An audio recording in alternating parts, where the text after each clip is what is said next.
నమస్కారం ఈటీవీ 360కి స్వాగతం ముందుగా ప్రధానాంశాలు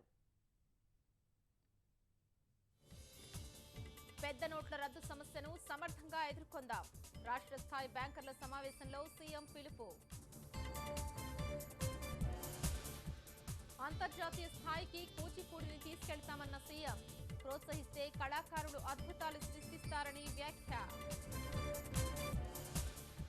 రాయలసీమ థర్మల్ విద్యుత్ కేంద్రం పనులు కొలిక్కి నెలాఖరు కల్లా బ్రాయిలర్ వెలిగించేందుకు చర్యలు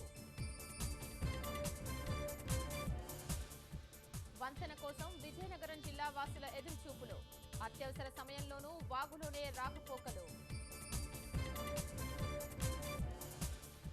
ఐఎన్ఎస్ విరాట్ కోసం కేంద్రానికి నిర్దిష్ట ప్రణాళికలు మ్యూజియంగా తీర్చిదిద్దనున్న రాష్ట్ర ప్రభుత్వం సెట్టాప్ బాక్సుల 4వ దశ గడువు పెంపు వచ్చేడాది మార్చి 31 వరకు అవకాశం ఆస్ట్రేలియా క్రిస్మస్ వేడుకల్లో దాడులకు ఉగ్రకుట్ర ముందే పసిగట్టి 5గురిని అరెస్ట్ చేసిన పోలీసులు